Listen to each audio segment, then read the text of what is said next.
Hello, welcome to this edition of the REBT Advocates with Dr. Michael R. Edelstein of 3minutetherapy.com and me, Tommy Bateman, counselor in Virginia.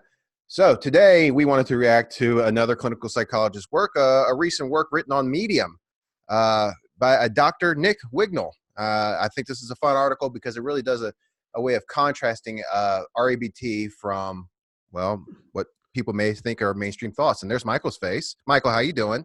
Yeah, I'm doing fine, and I'd like to thank my friend Richard for sending the article to me and agreeing to listen to us critique it. Yes. Yes. Because I really do think when you read this article from medium.com, a lot of folks that lay people that don't know REBT will go, well, that makes sense perfectly. And really, if you don't know REBT, this would. But with some knowledge at REBT, and I know folks, as I'm going to read parts of this article, I know folks familiar with our work will go, oh, I see the problem there, problem there, and problem there. So that would be excellent stuff. So let's see how you do, folks.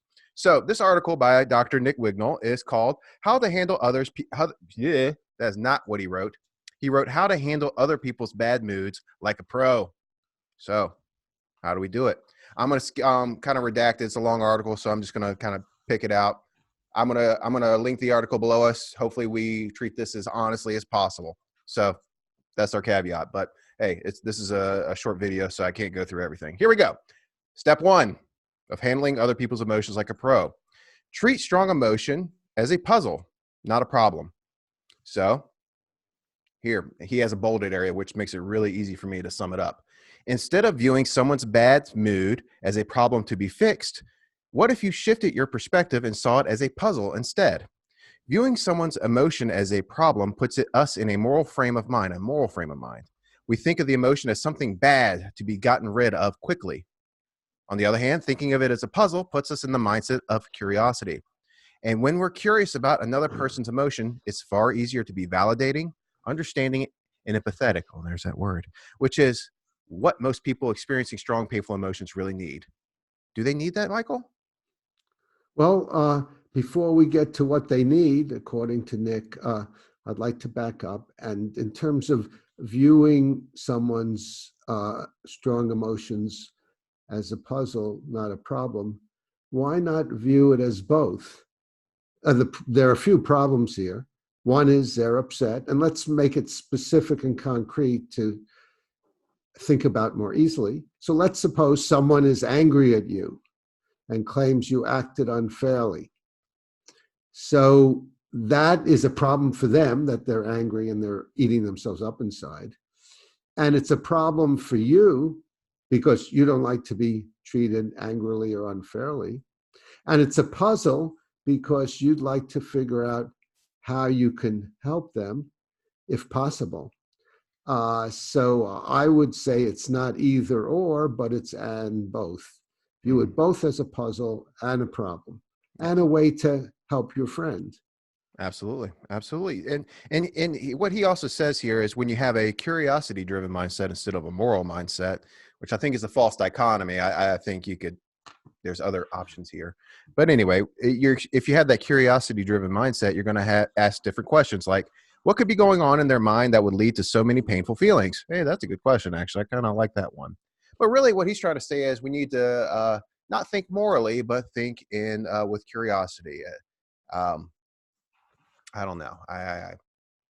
We REBTers do that anyway, but I think that is a false dichotomy. Michael, do you have anything else to say before I go to step 2? No, but I think, well, maybe I do. Yeah. Maybe he's talking about thinking morally as having musts and shoulds. That person shouldn't treat me this way, or I must get them over their problem. So it could be that's what he means, and that would be a good way to go, to look at the demands underlying their anger. But we'll get more into that in a minute. Absolutely. And if that's what he means, then we may be more agreeing here, but it's not very clear. Anyway, step 2, try some reverse. Tommy, yeah, I have some more things to say about step 1. Okay. He says in the mix of his sentences of step 1, he says you might imagine that this guy's a therapist, so you might imagine that all the sadness, frustration, anxiety, and shame my clients tell me about would start to rub off on a guy after a while. Well, he has the wrong model of emotions here, although he waffles a little later. Emotions don't rub off on you. Yeah. Maybe if they're perspiring and they rub off again and they rub against you, their perspiration could rub off on you, but their emotions don't. Yeah. They have their emotions. It's in their brain and in their body. And I don't think that anyone's emotions could rub off on you. Yeah. Yeah. And I think that you hit on a point, and as we go further on the article, you're going to see that there is some confusion here, or at least a muddy model when it comes to what emotions are. Yeah, that's a very good description. It's a muddy model. Yeah. And part of clearing through the mud is to remind yourself that emotions come from our thinking. Yes. It doesn't come from someone else's emotions or what happened when we were parents or things that are going on around us. Those might be invitations to create certain thoughts that lead to emotions, but you always have a choice. You don't have to accept the invitation. Absolutely. Another point under step one is he says one of the reasons he gives people why he's not sad and upset and frustrated and angry all day is he gets to practice all day long. Well, by seeing clients. Well, I think that's good to practice all day long. But the question is, what are you practicing? And there are a few things to practice as a therapist. One is to practice unconditional other acceptance, accepting the person no matter how nutty or how many problems they have as an imperfect human who just acts imperfectly. Some of our clients may act more imperfectly than others, but the bottom line is they're human. So practice unconditional self-acceptance, and then practice identifying your demands. He shouldn't be so insane, or he should see the truth as I've shown him, or he should have gotten over this by now since I've explained it to him 59 times, etc. So practice the right thing. Just practicing is not going to help that much if it's not the right thing. All right. Michael, can I go to step two? No, not yet. Okay. Do you have anything else to say? Yeah. Okay. What's up? So he says, next thing he says is what follows are 5 specific skills.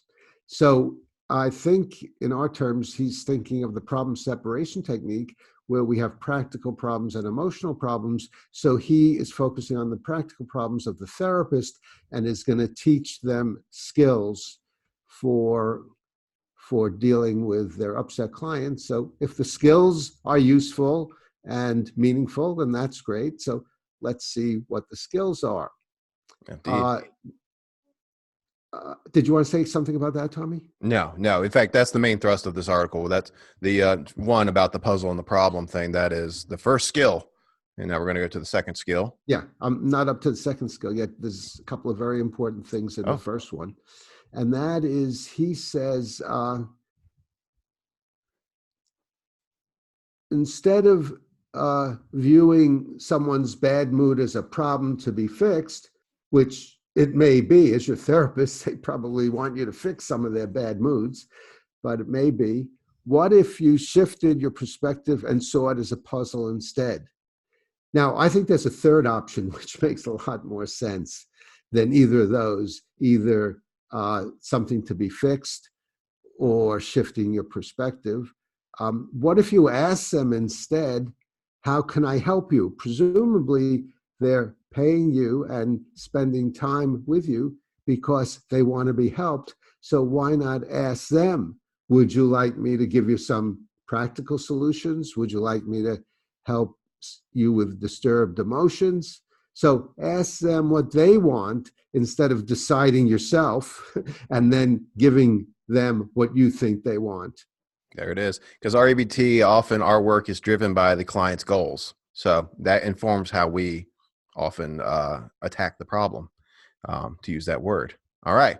Exactly. And then he goes on, he elaborates on that core idea and says, it's far easier to be validating, understanding, and empathetic. Well, first of all, it depends on the therapist. Some therapists find it easier to do that. Other therapists find it easier to help their clients identify their irrational beliefs and show them how they can change it.